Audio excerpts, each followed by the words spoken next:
Presentamos Alternativas. Pensar libremente para construir un país y un mundo integralmente mejor. Alternativas.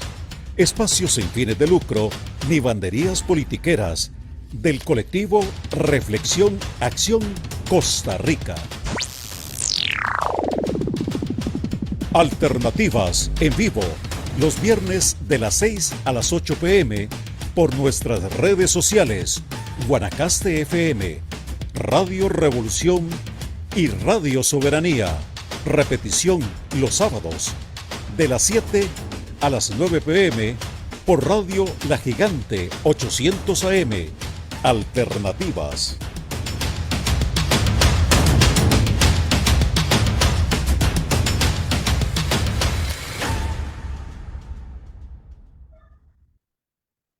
Bueno, muy buenos días, tardes o noches desde los distintos puntos del planeta. Mi nombre es María Ángel Zúñiga Hidalgo.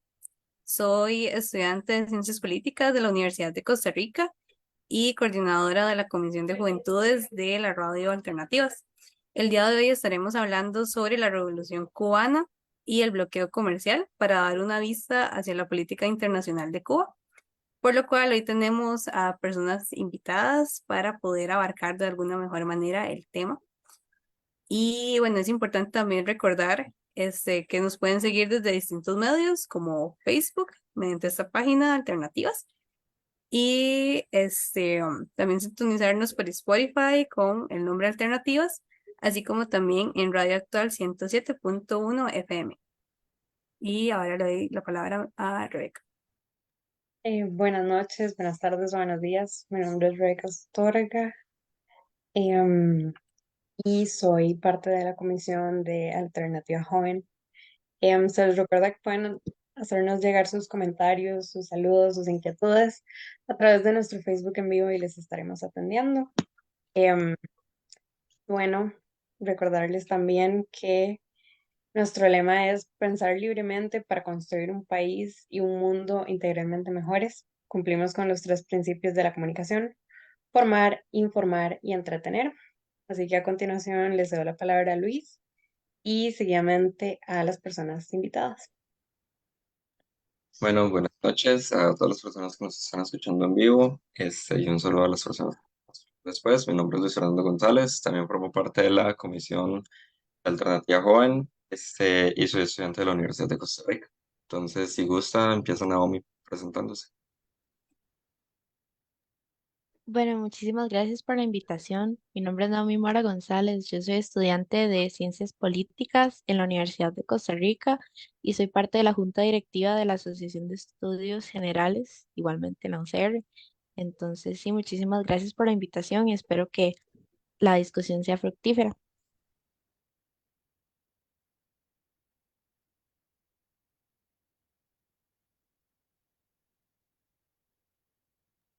Miguel. Bueno, buenas noches, tardes o días, desde donde nos estén escuchando. Mi nombre es Miguel Vindas, soy estudiante de Historia de la Universidad de Costa Rica y también soy activista por los derechos humanos. Y ahora si gusta, don Jorge puede presentarse. Bueno, muy buenas noches.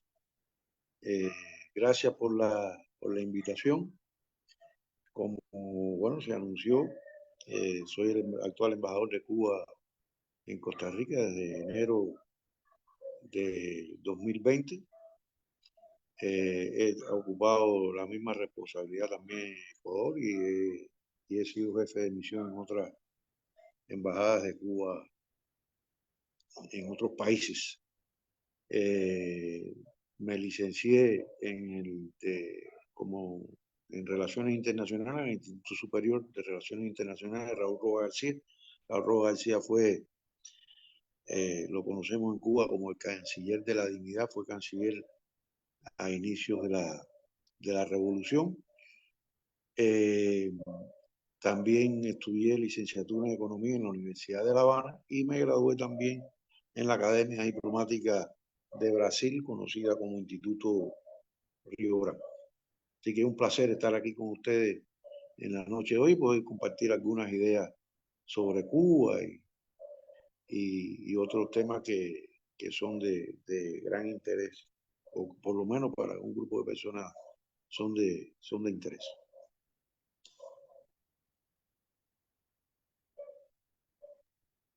Bueno, muchas gracias a don Jorge por su introducción.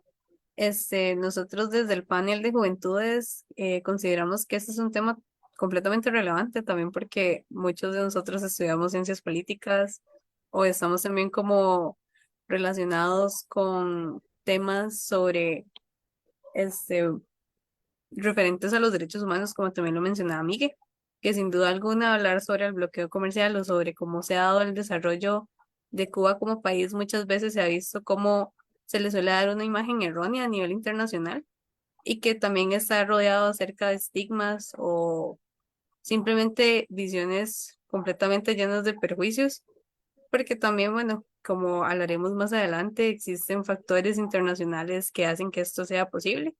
Esto también lo podemos ver en ejemplos, por ejemplo, como la situación actual de Palestina.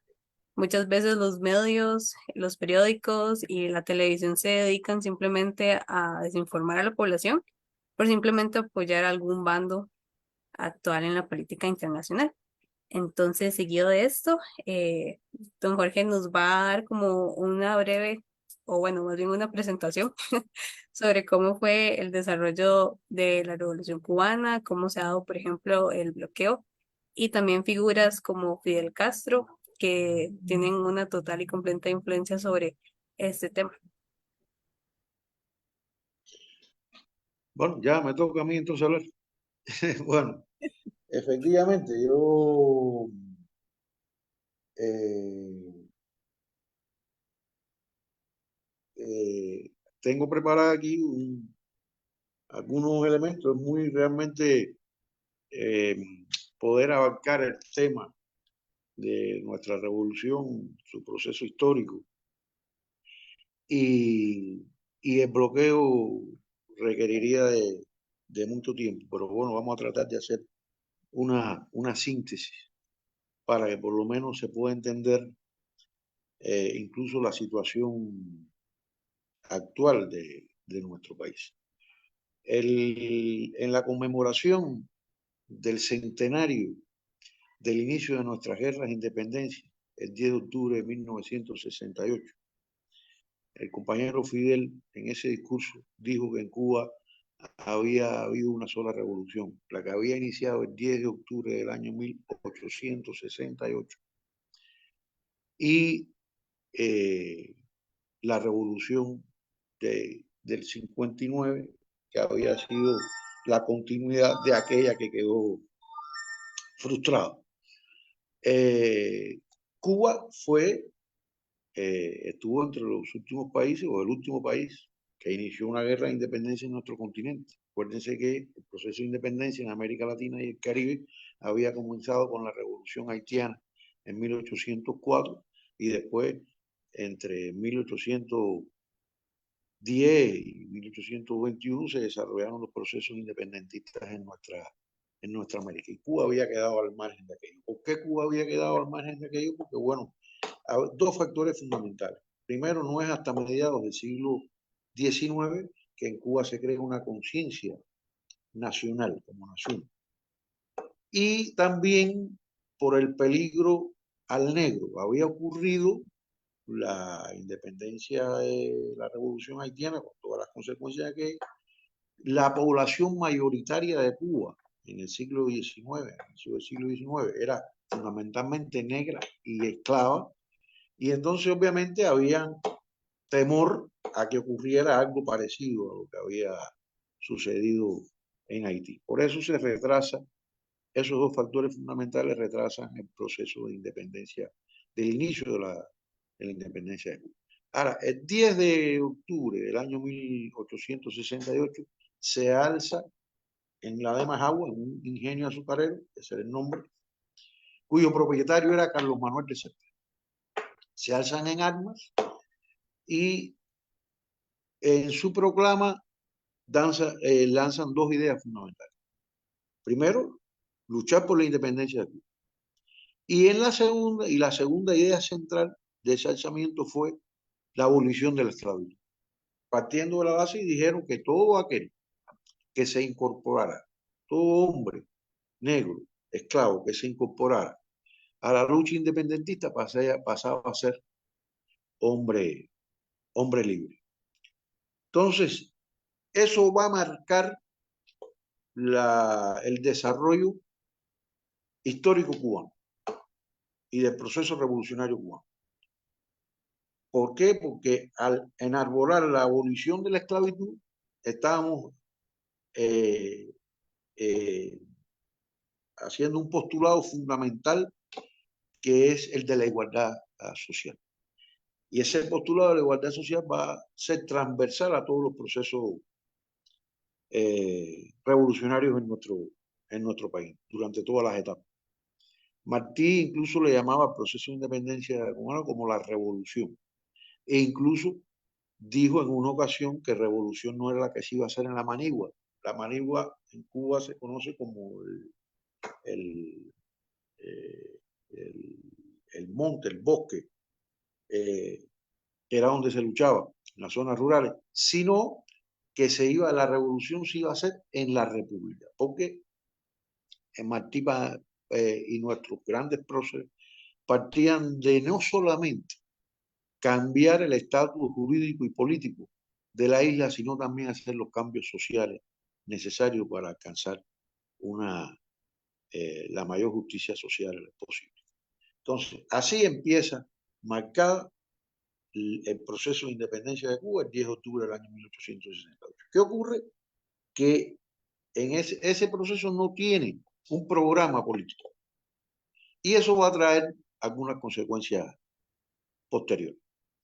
Ahora, a 6 meses de iniciar la guerra de independencia, ocurre también un hecho singular en nuestra historia, y es que el 10 de abril del año 1869, o sea, 6 meses después del lanzamiento en AMA, se reúnen los representantes de los departamentos alzados en armas contra el colonialismo español. Aprueban una constitución, la primera constitución de la República en armas, y crean una república en armas. Una república con todos sus atributos, con su asamblea de representantes, el poder judicial, el poder ejecutivo. Y ahí hay diferencias entre aquellos que se reunieron en Weimar y aprobaron la primera constitución de la República. Se habla que uno de los redactores fundamentales de aquella constitución fue un hombre que después vino aquí a Costa Rica, Antonio Zambrano, que muchos lo consideran como de la generación del Olimpo aquí en Costa Rica, y que tuvo una influencia importante en la escuela jurídica costarricense, porque en aquel momento era independentista. Después abandonó Cuba y se convirtió más bien al autonomismo. Y tuvo una discusión con José Martí alrededor cuando Martí vino por primera vez aquí a Costa Rica en el año 1893. Pero bueno, para no extendernos mucho la historia, porque si no, no nos va a dar tiempo.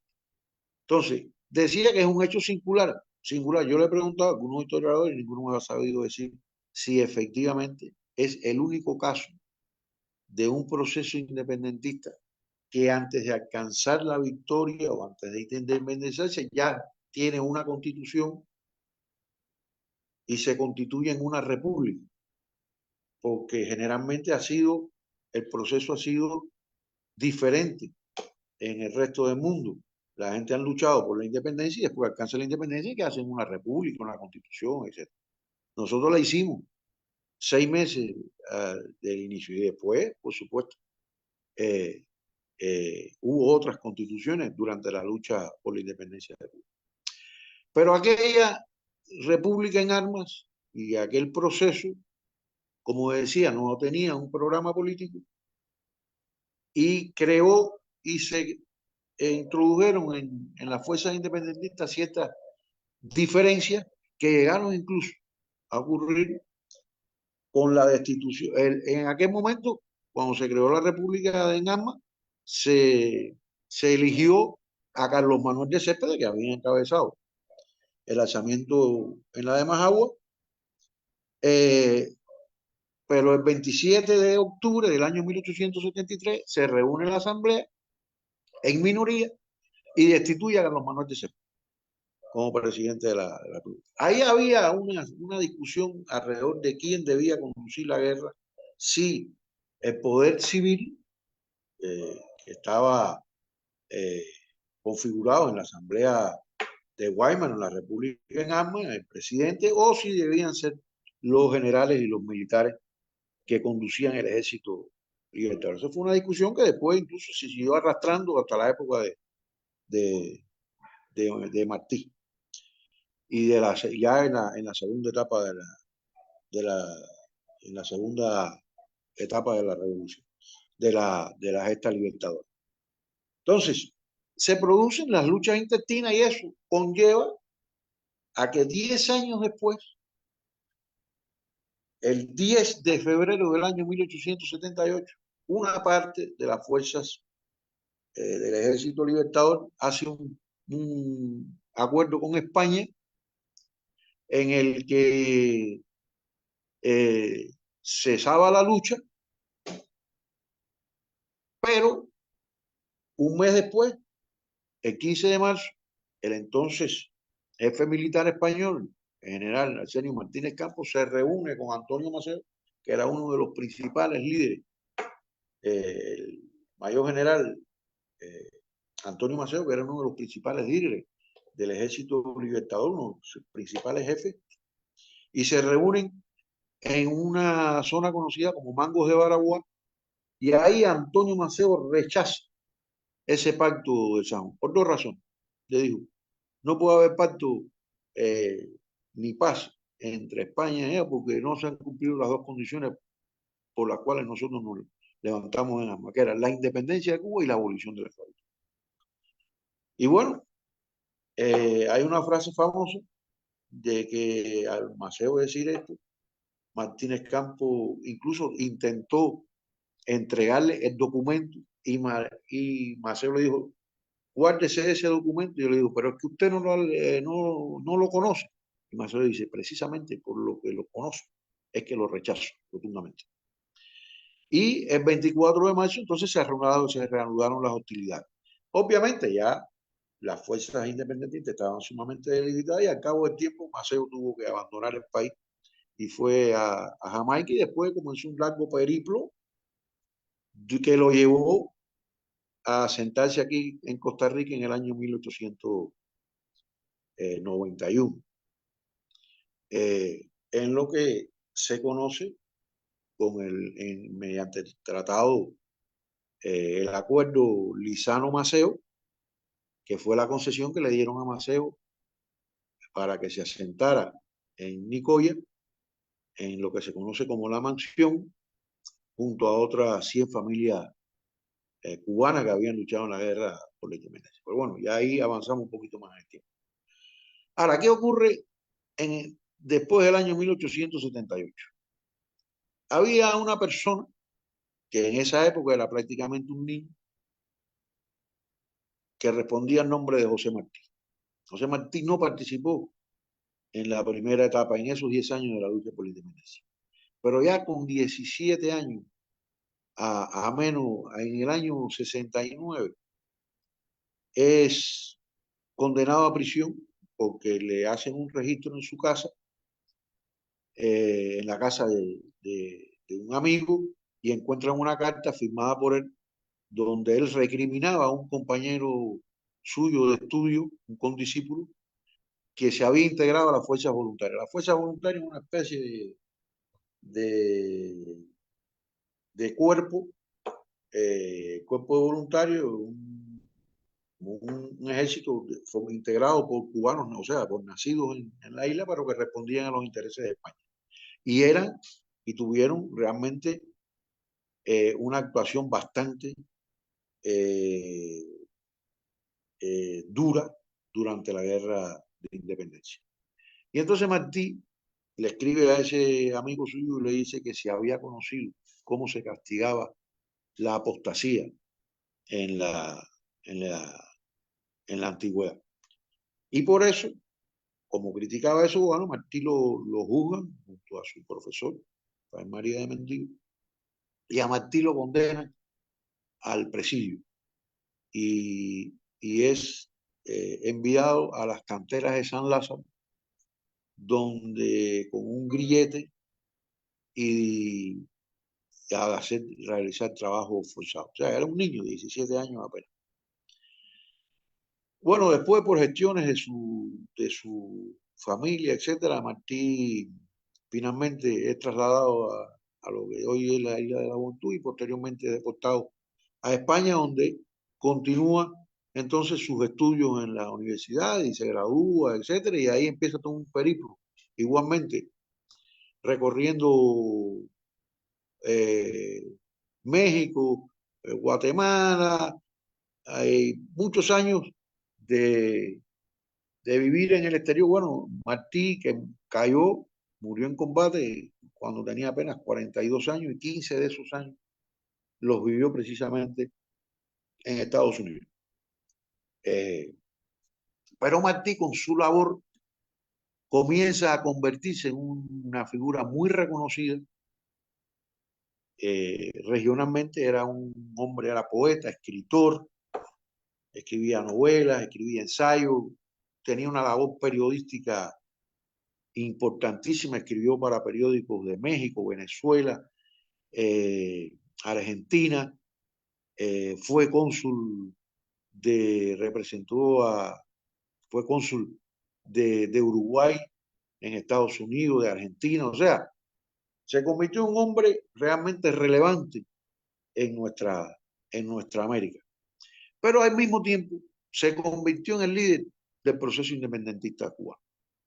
Él, precisamente por los errores que se habían cometido en el año 1800, en el año 1892, el 10 de octubre del año 1892, Martí funda el Partido Revolucionario Cubano, cuyo propósito era dirigir la guerra por la independencia de Cuba y contribuir también a la guerra a la independencia de Puerto Rico. En ese partido, Martí reúne a todos aquellos, como él le llamaba, a los pinos nuevos, a las nuevas generaciones de cubanos independentistas y a aquellos que habían participado en la guerra de los 10 años y en otros esfuerzos también que se hicieron, como en la guerra chiquita, etcétera. Pero bueno, para no extenderme mucho en eso. Y él logra reunir a eso. Y hace el programa del partido, las bases del Partido Revolucionario Cubano. O sea, él crea un partido para conducir la independencia de Cuba. No era un partido electoral, era un partido para conducir políticamente la guerra por la independencia de Cuba. Con un programa precisamente tomando en consideración las debilidades que había tenido el proceso independentista en su inicio, por eso yo decía que el hecho de no tener un programa, a veces alzaban armas, pero sin tener un programa político, eso iba a tener consecuencias. Martí estaba claro que había que lograr la unidad de las fuerzas independentistas para poder llevar a cabo la guerra contra España. Y es así que organiza, y él, que no había participado en aquella guerra, que no tenía experiencia militar ninguna, pero se convierte en el líder político de ese proceso. Y lo hace junto, fundamentalmente, con dos figuras cimeras de nuestra historia. Antonio Maceo y Máximo Gómez. Un hombre, Máximo Gómez, que había sido de generalísimo, el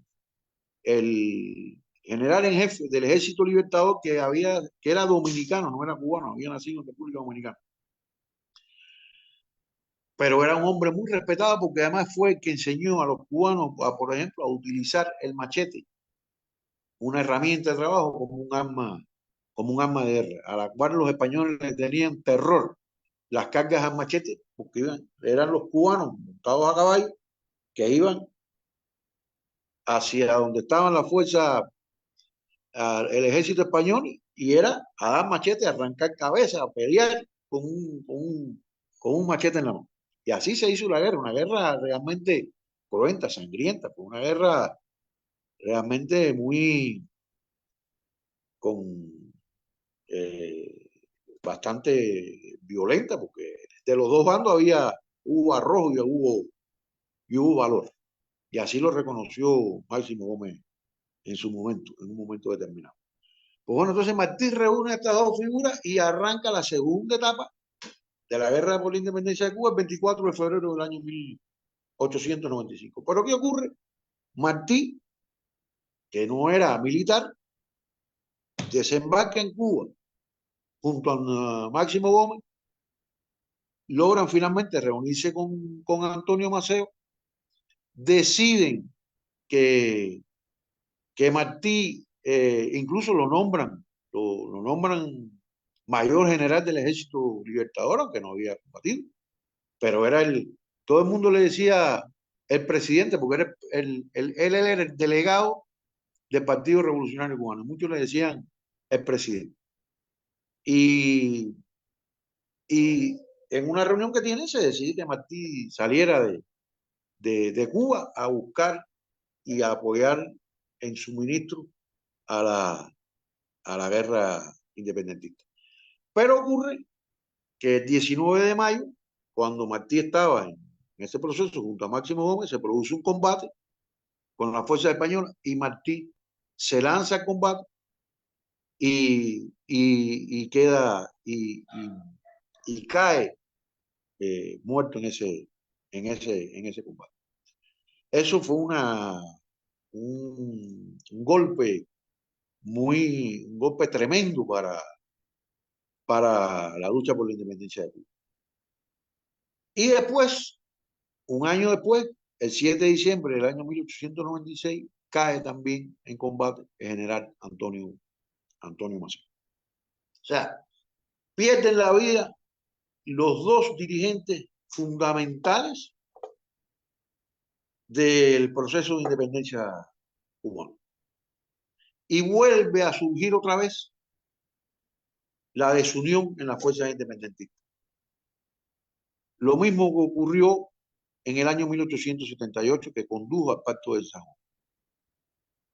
Muertas estas dos figuras, se produce esta división nuevamente en la fuerza independiente y facilita la intervención militar de Estados Unidos en la guerra bajo el pretexto de la voladura el 15 de febrero del año 1898 del acorazado Maine que se encontraba ahí en la bahía de La Habana en su supuesta visita de amistad.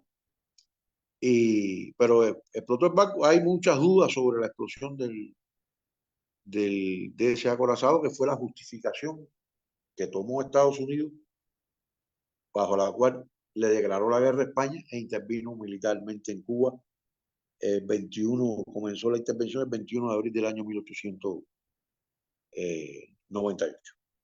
Entonces, y digo que hay muchas dudas porque hay muchos estudios y hay muchas cosas que no están explicadas. Hay personas muy autorizadas que dicen que eso no fue ningún sabotaje, que fue un autosabotaje. Hay también, porque la política de Estados Unidos hacia Cuba ha estado plagada de mentiras desde el inicio. Y, por ejemplo, se conoce que un director de un periódico, un dueño de un periódico en Estados Unidos, mandó a un corresponsal suyo a La Habana para que reportara los desmanes que estaban cometiendo los españoles en la guerra contra las fuerzas independentistas, para con eso justificar una eventual intervención militar. Y ese corresponsal, que estaba en La Habana, y obviamente en la ciudad de La Habana no había guerra, le escribió y le dijo que ahí no estaba ocurriendo nada, y este señor, el dueño del periódico, le dijo: limítese usted a enviarme las imágenes que yo pongo la guerra. O sea, hay toda una fabricación alrededor de eso. Pero bueno, esto sería motivo de muy largo explicarlo. Tan es así, bueno, que Estados Unidos interviene en la guerra, nos ocupa militarmente durante 4 años y en 1902 supuestamente se abandona Cuba, pero con una condición. Para abandonar Cuba puso una condición, y era que en la Constitución de la República que surgía en aquel momento se incorporara un apéndice conocido como la enmienda Platt, que le daba el derecho a Estados Unidos a intervenir en Cuba cuando consideraba que estaban en peligro sus intereses. Esto es muy importante porque esto va a marcar la historia de Cuba, la famosa enmienda Platt. Hubo precisamente durante esos 4 años de ocupación militar de nuestro país fue cuando Estados Unidos aprovechó para apropiarse de nuestros principales recursos naturales. Fue la época en que se crearon entonces los partidos políticos electorales. En Cuba eso no se conocía. Había sí, estaba el Partido Revolucionario Cubano, estaba el Partido Autonomista, pero no había partidos políticos electorales porque obviamente, bueno, no había elecciones durante la colonia. Entonces, sale Estados Unidos, supuestamente de Cuba, nos deja esa constitución con ese apéndice. Resultado de ese apéndice también es que todavía hoy tenemos una parte de nuestro territorio ocupada contra nuestra voluntad en la base naval de Guantánamo. La base naval de Guantánamo es el resultado de ese apéndice en nuestra constitución. Y después, bueno, vinieron otros, el Tratado de Reciprocidad Comercial y el Tratado de Relaciones entre Cuba y Estados Unidos. O sea, una serie de instrumentos jurídicos que le daban a Estados Unidos la posibilidad de conducir los destinos de Cuba, y no se hacía nada en Cuba si no se contaba con el representante norteamericano, con el embajador. Vinieron diferentes gobiernos corruptos, dictaduras como la dictadura de Machado a finales de la década del 20 del siglo XX, del siglo pasado, un intento revolucionario que derrocó aquella tiranía, pero que no se llegó a concretar. Raúl Rojas la calificó como la revolución, cuando dijo que la revolución del 30 se había ido a Bolivia, o sea, como un papalote. Usted lo empina y se le corta el hilo y se va y se va a Bolivia. Pues Raúl Rojas la calificó así. Y así hasta que, bueno, se produce el 10 de marzo del año 1852 el golpe de Estado Fulgencio Batista, donde entroniza la dictadura sangrienta. Y bueno, viene el ataque al cuartel Moncada el 26 de julio del año 1953, que fue calificado por Raúl como el motor pequeño que arrancó el motor grande de la revolución. Se produce aquel asalto al cuartel Moncada que termina en un revés desde el punto de vista militar, pero que tuvo un efecto político y moral importante.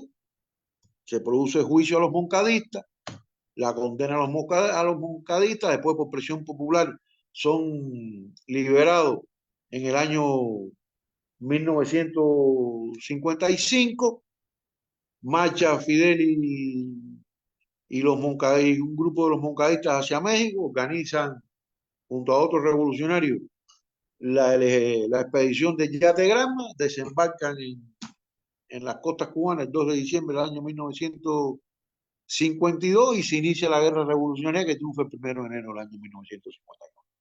Eso a grandes rasgos. Yo creo que se conoce bastante sobre eso. Si después quieren hacerme alguna pregunta muy puntual. Bueno, triunfa la revolución. ¿Qué pasa cuando triunfa la revolución? Primero, Estados Unidos se demoró algo, aunque finalmente reconoció al nuevo gobierno revolucionario. Estados Unidos estuvo apoyando a la dictadura de Fulgencio Batista hasta los últimos días y tratando de impedir el triunfo de la revolución.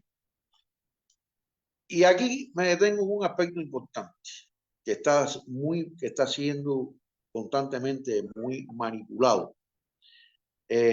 Porque supuestamente Fidel, en entrevistas que le hicieron algunos periodistas, sobre todo norteamericanos, en la Sierra Maestra, en la lucha revolucionaria, cuando estaba en la lucha revolucionaria en la Sierra Maestra, habló que se restablecería la Constitución de 1940, que era muy avanzada para su época, que se harían elecciones, y que se restablecería el sistema democrático en nuestro país. Después también lo dijo durante ya después del triunfo de la revolución, durante su visita a Estados Unidos.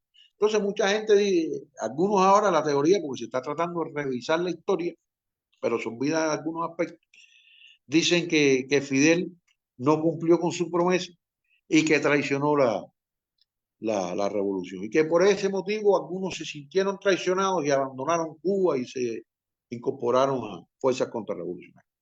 Bueno, el problema es que se olvidan de un detalle importante. Efectivamente, bueno, todos sabemos desde el punto de vista teórico y jurídico, las revoluciones son fuentes de derecho. Eso lo sabe el más, el estudiante, el principiante de estudios de derecho. Eso es un principio reconocido. La revolución no es fuente de derecho. Así lo hizo la revolución francesa, por ejemplo. La revolución francesa fue fuente de derecho. Entonces, cuando triunfa la revolución, el gobierno revolucionario que se creó en aquel momento restablece la Constitución de 1940 con sus adecuaciones y se dicta la ley fundamental del año 1959. Si usted compara, porque yo me he tomado el trabajo de comparar el texto de la Constitución de 1940 y la ley fundamental de 1959, son prácticamente idénticas, con algunas adecuaciones, obviamente, porque en primer lugar, donde no se podía establecer un Congreso cuando todos los representantes a la Cámara, los senadores, ya no existían, porque el que rompió el sistema democrático, el sistema de partidos políticos, de pluripartidismo en Cuba, no fue la Revolución Cubana, fue Fulgencio Batista con su golpe de Estado el 10 de marzo del año 1950. Entonces, obviamente, no se podía restablecer el Congreso de la República porque aquella gente, algunos ya ni existían, otros se marcharon de Cuba porque estaban comprometidos, estuvieron comprometidos con la dictadura de Fulgencio Batista. Pero creo que, si mal no recuerdo, en el artículo 162, ahí está precisamente cómo se debían formar e inscribir los partidos políticos y cómo se debían hacer las elecciones. Entonces, o sea, la revolución no suprimió eso en ningún momento. Al contrario, lo restableció. Ahora, ¿qué pasó? Aquellos partidos políticos que existieron antes de 1959, algunos que estuvieron en connivencia con la dictadura de Fulgencio Batista, simplemente se autodisolvieron. Y entonces, ¿qué ocurre? Que, sobre todo instigados por Estados Unidos, en lugar de optar por la lucha política, forman partidos políticos para hacer un proceso eleccionario, etcétera, como se conoce en otros países, pues se optó por la guerra y por tratar de derrocar la revolución. Entonces, el bloqueo, que oficialmente comienza con la proclama del presidente de los Estados Unidos, John F. Kennedy, el 3 de febrero del año 1960, pero es que antes de eso ya Estados Unidos había implementado una serie de medidas contra Cuba buscando el derrocamiento de la revolución. Una fecha se convierte en un parteaguas en las relaciones entre Cuba y Estados Unidos es la del 17 de mayo del año 1959, cuando se dicta la primera ley de reforma agraria y donde obviamente se afectan los intereses de Estados Unidos porque sus empresas norteamericanas eran las mayores, las propietarias de las mayores extensiones de tierra en nuestro país. Y obviamente no se le quitaron todas las tierras ni todas sus propiedades, pero fueron afectadas. Eso fue que a partir de ese momento Estados Unidos arreció su agresividad contra nuestra revolución, con nuestro país. Ya tan temprano como en marzo o en enero, si mal no recuerdo, del año 1959, en la ciudad de Nueva York, se fundó la primera organización contrarrevolucionaria, bajo el nombre de la Rosa Blanca, ¿Quién la fundó? La fundó un señor que se llama, o que se llamaba, porque ya falleció, Rafael Díaz Valar, que había sido ministro durante el gobierno de Batista y que casualmente, antes del triunfo de la revolución, salió del país. Ese es el padre de uno de los congresistas de origen cubano por el Partido Republicano y especialmente por el estado de la Florida, que se llama Mario Díaz Valar, ya su hermano Lincoln Díaz Valar también fue representante a la Cámara. Pues bueno, se crea esa primera organización contrarrevolucionaria que después recibieron todo el apoyo del gobierno de los Estados Unidos. Después no, desde el mismo inicio. Yo, hay sitios del gobierno de los Estados Unidos, documentos desclasificados, donde hay toda una historia muy interesante de cómo estas organizaciones fueron financiadas, organizadas por la Agencia Central de Inteligencia con el objetivo de derrocar la Revolución Cubana. Ahí están, hay sitio, un sitio. Por ejemplo, yo recientemente estaba buscando unos documentos que se clasificaron en 1900, en el año 2017 sobre el comité selecto que investigó el asesinato del presidente John Kennedy y son muy reveladoras los documentos que aparecen ahí sobre organizaciones contrarrevolucionarias terroristas creadas por la Agencia Central de Inteligencia para derrocar la revolución. Pero bueno, Estados Unidos comienza porque primero trató de impedir el triunfo de la revolución, después, como no lo pudo impedir, pues trató de derrocarla por la vía armada y por la vía violenta, creando organizaciones contrarrevolucionarias, organizaciones terroristas, implementando los sabotajes a nuestra economía, creando bandas contrarrevolucionarias armadas en prácticamente toda la isla, con suministro y financiamiento del gobierno de los Estados Unidos, tomando medidas económicas como por ejemplo suspendernos, primero reducir y después eliminar la cuota azucarera de Cuba al mercado norteamericano y repartirla entre varios países, con lo cual compró algunos votos para las reuniones de la Organización de Estados Americanos, en las votaciones que se hicieron contra Cuba. Llegó el momento también en que impidieron que se refinara el petróleo adquirido por nosotros en la Unión. Primero, suspendieron los suministros de petróleo a nuestro país. Después, cuando lo adquirimos de la antigua Unión Soviética, pues entonces sus refinerías eran propiedad norteamericana, empresas norteamericanas, prohibieron la refinación de ese petróleo, o sea, se negaron a refinar el petróleo soviético. Entonces vino la reacción de la revolución, que fue nacionalizar esa refinería. Y así hay todo un rosario y un listado de agresiones y medidas contra Cuba que las pueden consultar en internet. Yo le sugiero buscar también un documento que se llama La demanda del pueblo de Cuba contra Estados Unidos por daños humanos y daños materiales, y ahí van a ver todo un relatorio de todas las agresiones que hemos sufrido por parte del gobierno de los Estados Unidos. Que bueno, se organizó la invasión mercenaria de Playa Girón, más conocida en estos años por la invasión de Bahía de Cochino, en el año 1961, después del fracaso de la invasión mercenaria, que fue derrotada en menos de 72 horas,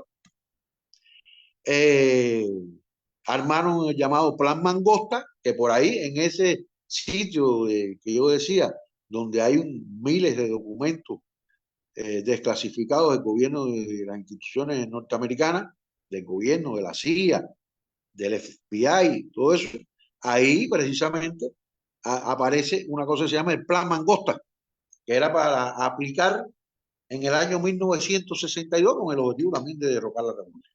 Pero yo creo, no puedo dejar de mencionar cuando hablo del bloqueo, un documento que se conoció en, en el año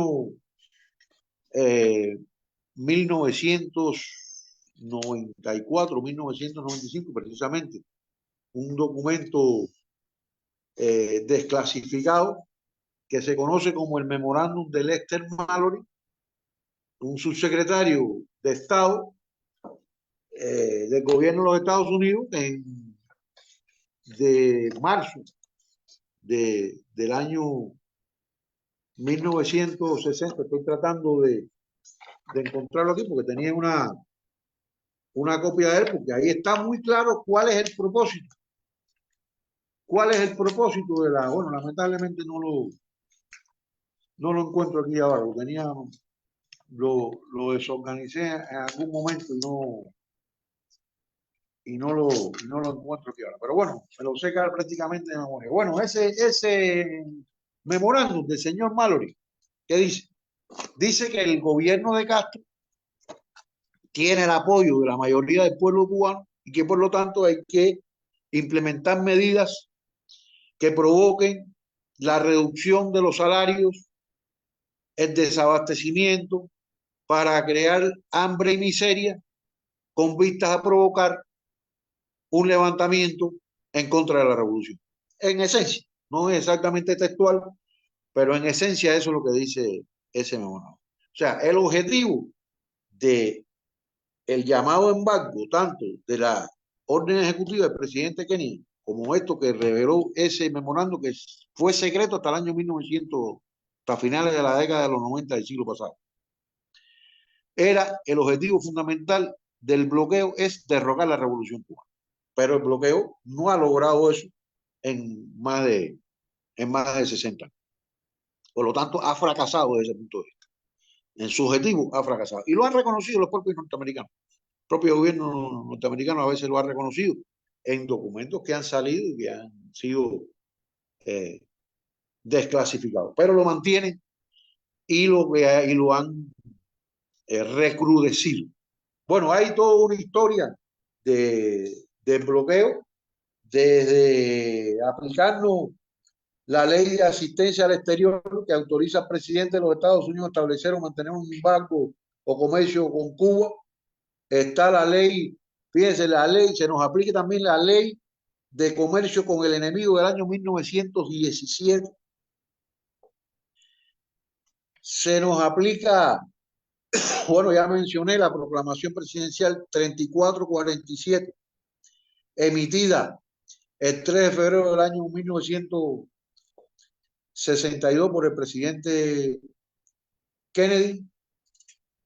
Sí, yo me confundí ahí. La ley la proclama del presidente estableciendo el marco es del año 62 y el memorándum del Lester Mallory del año 1960. Y así hay todo un entramado de leyes y regulaciones hasta que llegamos a la década de 1992, primero con la ley Helberton del año 1992 y después con la ley Helberton del año 1996. La ley esta Helberton del año 1996 también es un parteaguas en las medidas coercitivas unilaterales de Estados Unidos contra Cuba. ¿Por qué? Porque le quita la prerrogativa al presidente de los Estados Unidos y se la pasa al Congreso. O sea, para eliminar el bloqueo a Cuba tiene que haber una decisión del Congreso de los Estados Unidos. Algo que no parece posible. Obama intentó hacer algo y no pudo porque no tenía mayoría en el Congreso. Ahora, yo me detengo aquí en esta ley porque se habla mucho de esa ley, pero la gente, muchas personas no se han tomado el trabajo de leerse esa ley. Y yo les pediría que por favor, cuando quieran saber lo que es el bloqueo de Estados Unidos contra Cuba, léanse esa ley y lo que significa eso. Aquí yo la tengo. Se llama Ley para la Libertad y la Solidaridad Democrática Cubanas, Ley Libertad del año 1996. Se conoce como la Ley Helberton porque fueron sus autores, sus promotores, el senador Jesse Helms y el representante de Dunbar. Entonces, ahora, ¿qué dice esta ley? Bueno, esta ley tiene un capítulo de definiciones donde incluso por ley se establece cómo debe ser el gobierno de Cuba una vez que supuestamente caiga la revolución. Bueno, por ejemplo, en la sección 205, que habla de los requisitos y factores para determinar la existencia de un gobierno de transición, o sea, una vez que se derroca la revolución, habrá un gobierno de transición. Entonces, los requisitos para reconocer que hay un gobierno a los fines de esa ley, dice que haya legalizado todas las actividades políticas, haya puesto en libertad a todos los presos políticos y permitido la investigación de las cárceles cubanas por organizaciones internacionales de derechos humanos competentes, haya disuelto el actual Departamento de Seguridad del Estado del Ministerio del Interior de Cuba, incluidos los comités de defensa de la revolución. O sea, la principal y más grande organización de masas del pueblo cubano, que son los comités de defensa de la revolución. O sea, nosotros tenemos que eliminar nuestra organización. O sea, hay que eliminarla porque no califica. Y las brigadas de respuesta rápida. Y haya expresado públicamente su compromiso de organizar elecciones libres y justas para un nuevo gobierno, que se celebren en una fecha oportuna y a más tardante entre los 18 meses siguientes al acceso al poder por el gobierno de transición. O sea, una vez derrocada la revolución, se establece un gobierno de transición que, dicho sea de paso, estará presidido por un funcionario norteamericano, ya incluso el presidente George W. Bush, hijo, en su programa para una Cuba independiente, nombró al gobernador de Cuba, o sea, ¿quién iba a ocupar esa responsabilidad como al frente del gobierno de transición en Cuba? Bueno, que se celebren las elecciones bajo supervisión de organismos, de observadores internacionales reconocidos como la Organización de Estados Americanos, las Naciones Unidas y otros inspectores de elecciones. Vamos a aclarar aquí, o sea, y a todos los países le exigen que haya observadores internacionales. Yo todavía no conozco de observadores internacionales en las elecciones de Estados Unidos. Y miren lo que ocurrió en las últimas elecciones, cuando incluso el hecho inédito en la historia de ese país, como fue el 6 de enero del año 2021, con el asalto al Capitolio y el no reconocimiento de la victoria del presidente Biden por el entonces presidente Donald Trump. Le vendría muy bien a Estados Unidos, creo que hubiese observadores en sus elecciones, etc. Que haya puesto fin a toda interferencia a las transmisiones de radio y televisión Martí. Me detengo aquí también. Radio y televisión Martí, ¿qué cosa es eso? Eso son una estación de radio y una de televisión que funciona en Estados Unidos, que fue creada por Ronald Reagan en el año 1985 para hacer transmisiones ilegales, violando todo el derecho internacional sobre las transmisiones de la Organización Internacional de Telecomunicaciones, que radicadas en Estados Unidos, que obviamente ni nadie ve la televisión en Cuba, ni nadie escucha la radio, pero ellos siguen gastando presupuesto del gobierno de los Estados Unidos en mantener eso. Pero no podemos interferir, o sea, no podemos defender nuestra soberanía radioeléctrica y tenemos que dejar que una emisora del gobierno de los Estados Unidos, organizada, financiada, creada por ese gobierno, pues transmita toda su propaganda sin restricción a nuestro país. Otro requisito, que exprese públicamente y demuestre en la práctica su decisión de avanzar en el establecimiento de un poder judicialmente independiente. Bueno, por ahí toda una serie de requisitos que debe cumplir. Ahora, algo muy interesante, y es quién decide, en primer lugar, que hay un gobierno de transición en Cuba. Bueno, eso queda en la facultad de el presidente de los Estados Unidos. Fíjense, en la sección 204 dice que en el inciso A, la sección 204 dice levantamiento del embargo económico de Cuba. Dice, medidas presidenciales, inciso A, cuando el presidente determine de conformidad con el párrafo 1 del inciso C de la sección 203 que se encuentra en el poder un gobierno cubano de transición. Disculpe. O sea, no somos nosotros los que vamos a determinar que hay un gobierno de transición, ni siquiera en ese supuesto momento tendremos nosotros el derecho y la libre determinación de determinar nuestro gobierno. No, será el presidente de los Estados Unidos. Entonces, por ejemplo, consejo de la sección 203, que la mencioné, ¿no? Consejo en el inciso B, dice, Consejo Estados Unidos, Cuba, cuando el presidente determine, o sea, el presidente de los Estados Unidos, que de conformidad con el párrafo 3, el inciso C de la subsección C, que se encuentra en el poder un gobierno cubano electo democráticamente, quedará autorizado para designar, previa consulta con el funcionario de coordinación, un Consejo de Estados Unidos-Cuba encargado de, uno, garantizar que se coordinen las actividades del gobierno de Estados Unidos y del sector privado encaminada a dar respuesta al cambio ocurrido en Cuba y promover en la isla un desarrollo basado en el mercado y celebrar encuentros periódicos. Ejecución del plan, informes al Congreso. Ejecución con respecto al gobierno de transición. Cuando el presidente determine que se encuentra en el poder un gobierno cubano de transición, comunicará esa determinación a los comités permanentes de educación. O sea, aquí está la ley Gilberto, búsquenla, estudienla y leen para que vean si esto no es una ley que pretende la recolonización de nuestro país. O sea, sería la enmienda a Platt más el tratado de reciprocidad comercial con Estados Unidos. Todo junto en la ley Gilberto. O sea, es apoderarse de nuestro país.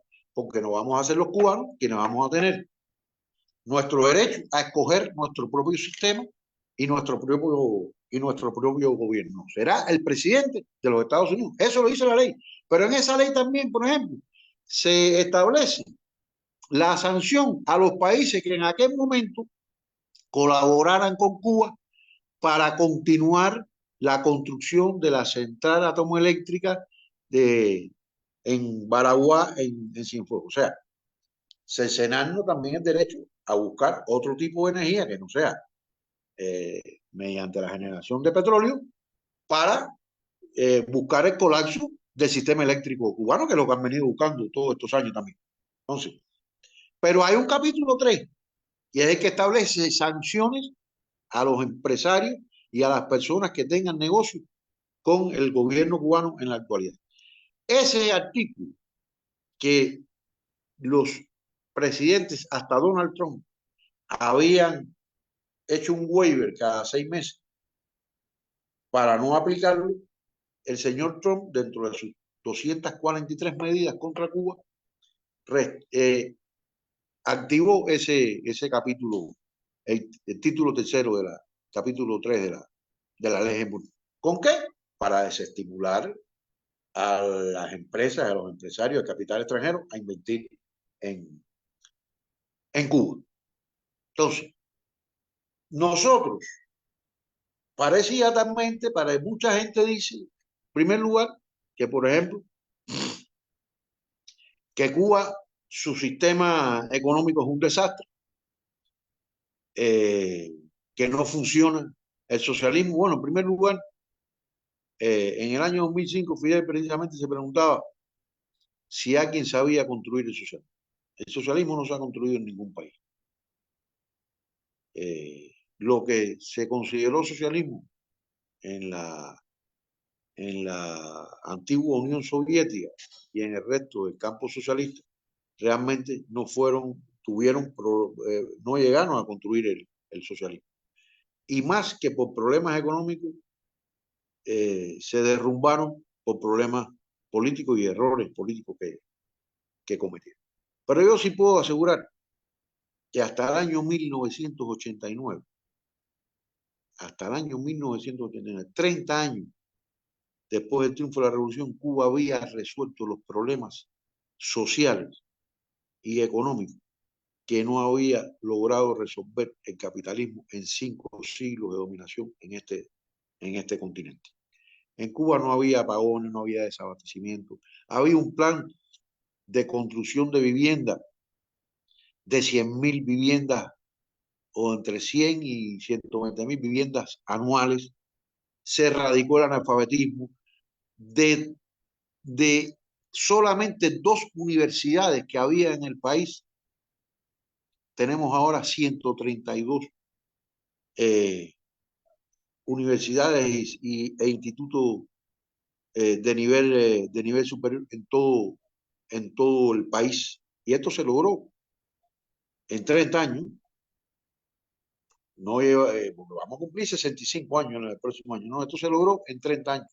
Se eliminó, se erradicó el desempleo, se bajaron los niveles de mortalidad infantil, de muertes maternas, se eliminaron enfermedades. Todos los niños cubanos desde hace muchos años son vacunados al nacer con 13 vacunas. Hay acceso a la educación para todos por igual. No hay un niño sin escuela en Cuba. La atención médica es gratuita y cubre a toda la población cubana. O sea, nosotros no había, como decía, no había apagones, el transporte funcionaba, no había desabastecimiento, no había inflación. El salario alcanzaba para cubrir las necesidades de la familia. Todo eso existía en otro. Cayó la Unión Soviética porque cuando aquello, el bloqueo no nos hacía el daño que nos hace hoy. ¿Por qué? Porque el 85% de nuestras relaciones económicas y comerciales eran con la Unión Soviética y aquel campo socialista que desapareció de la noche a la mañana prácticamente. Entonces, el bloqueo no nos hacía daño en aquel momento. Teníamos unas relaciones justas con aquel grupo de países y particularmente con la Unión Soviética. Teníamos garantizado el suministro de nuestro petróleo, los planes se hacían quinquenalmente, había una planificación. El país desarrolló la electrificación. Prácticamente el 98% del país quedó electrificado. Se construyeron carreteras, se construyeron embalses. Bueno, ya mencioné viviendas, escuelas, universidades, hospitales. O sea, se creó el programa del médico de la familia, donde tenemos un consultorio del médico de la familia en cada barrio y atiende máximo 120 núcleos familiares en el programa de atención primaria de salud. Tenemos instituciones especializadas. En Cuba, aunque usted necesite un trasplante de corazón, no tiene que pagar un centavo. Los marcapasos, por ejemplo, que utilizan algunas personas, valen 20, 25.000 dólares en muchos países. En Cuba, a las personas que necesitan eso no tienen que abonar un centavo por ese dispositivo médico. O sea, nosotros hasta el año 81 veníamos desarrollando y nuestro sistema venía funcionando con errores, porque no dejamos cometer errores, y Fidel en la década de los 80, alrededor del año 85, lanzó la batalla de rectificación de errores y tendencias negativas y fue muy crítico de cosas que estábamos haciendo mal. Pero bueno, vino el derrumbe del campo socialista, la desaparición de la Unión Soviética y fue cuando Estados Unidos aprovechó para recrudecer el bloqueo. Primero con la ley Helmut, como decía, la ley Torricelli, en el año 1992, que fue una ley que prohibió el comercio de Cuba con sucursales norteamericanas, de empresas norteamericanas radicadas en terceros países. Y que estableció también que todo barco que transporte mercancías a Cuba y toque puerto cubano no puede entrar en Estados Unidos hasta pasado 6 meses. Esa fue la particularidad. Y también creó el llamado carril 1 y carril 2. O sea, el carril de la zanahoria y el carril del garrote. Asignando fondos para la subversión en nuestro país, y todas esas organizaciones contrarrevolucionarias y youtubers y influencers y que se pasan las 24 horas del día en las redes intoxicando, calumniando, eso, son financiados y pagados por Estados Unidos, por el gobierno de los Estados Unidos, que lo hacen por ley, porque está en la ley Torricelli y está también en la ley Helbert. Pueden buscarlo ahí. Es por ley de los Estados Unidos. Y se disputan entre ellos los famosos grants. Y entonces cada uno presenta un grant de cómo hacer las cosas para ayudar a la subversión y a derrocar a la revolución cubana. Entonces, nosotros en la década del 90, cuando eso ocurrió, tuvimos una situación económico-social bastante crítica, hasta el año 1994, en que la economía tomó fondo. Imagínense ustedes que entre el año 1989 y el año 1994, el Producto Interno Bruto de Cuba decreció en un 35%. Entonces, a partir del año 1994, la economía tomó fondo, empezamos a irnos recuperando porque se concentraron los escasos recursos del país en tres sectores fundamentales: la producción de alimentos, la industria biotecnológica y el turismo. El turismo como una fuente generadora de ingresos y de divisas muy, muy rápido. Y así fuimos recuperándonos hasta que, bueno, llegamos al año, bueno, en el año 2014, como ustedes conocen, con el presidente Obama se restablecen las relaciones diplomáticas. Obama toma algunas medidas de flexibilización del bloqueo. Pudo haber tomado más, pero bueno, tomó algunas medidas en la dirección correcta. Se pronunció en contra del bloqueo y dijo que trabajaría para eliminar el bloqueo, pero obviamente no le dio tiempo ni tenía la fuerza suficiente en el Congreso para eliminar estas leyes y toda esta telaraña de leyes y disposiciones que son las que jurídicamente establecen todas las sanciones y las medidas coercitivas contra nuestro país. Bueno, termina Obama en el año 2017, entra el presidente Donald Trump y durante su mandato de 4 años estableció otras 243 medidas adicionales a las que ya existirían. Y estas 240, y una semana antes de salir de la Casa Blanca, nos incorpora a la espuria lista de sus países patrocinadores del terrorismo, siendo nosotros víctimas del terrorismo, porque no hablé de eso.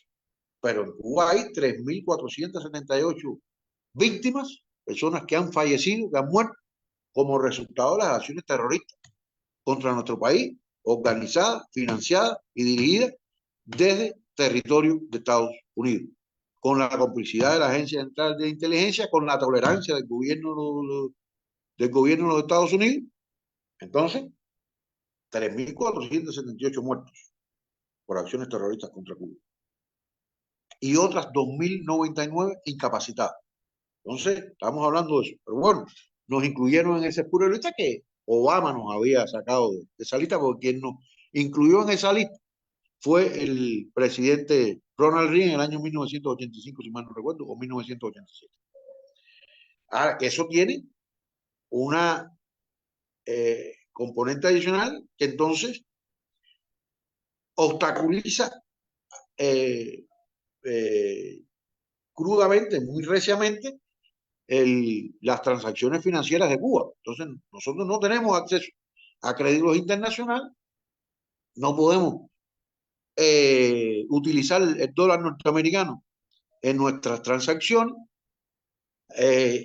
Los bancos se niegan a prestarnos servicios por temor a sanciones de Estados Unidos, como de hecho ya muchos bancos internacionales de otros países han sido sancionados.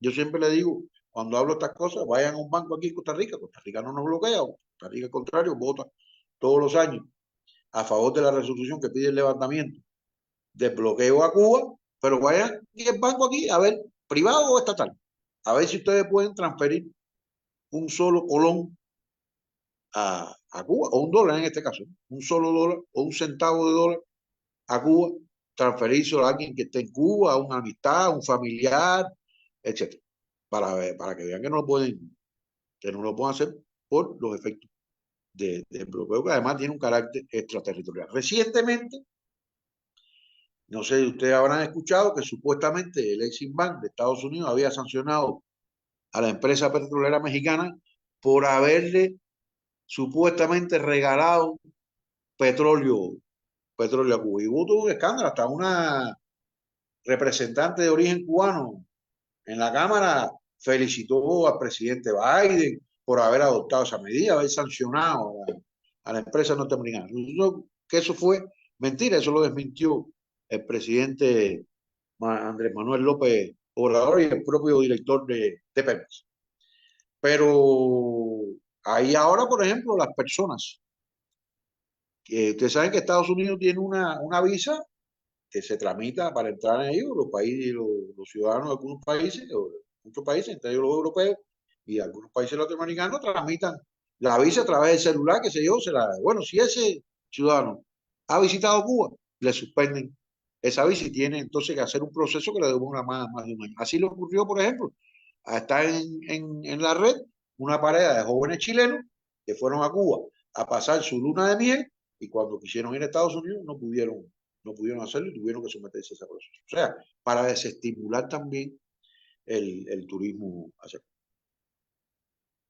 Esta política, obviamente, es una política que va contra el derecho internacional, que es inmoral, que es inhumana, que afecta fundamentalmente al pueblo cubano, con el objetivo de crear como les decía, un levantamiento popular en contra de la revolución. Y sobre todo hay una intencionalidad en tratar de responsabilizar a nuestro presidente, a nuestro gobierno, con los problemas que tiene la economía cubana actualmente, que hay problemas de inflación, hay problemas de desabastecimiento, hay problemas, por ejemplo, de escasez de medicamentos. Cuba puede producir más del 60% de los medicamentos del cuadro básico que se necesita, pero tiene que importar la materia prima y se nos obstaculiza la obtención de la materia prima y el equipamiento para producir esos medicamentos.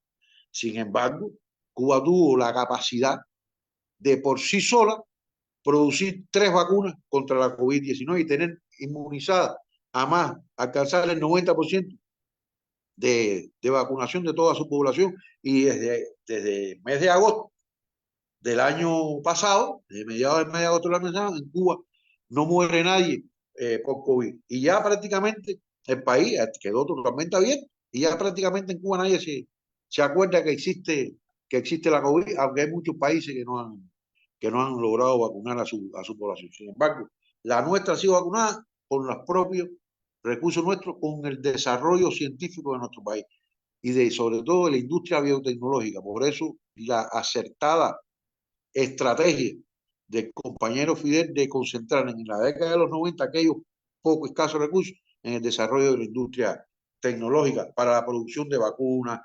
medicamentos y producciones y otros productos de alta tecnología.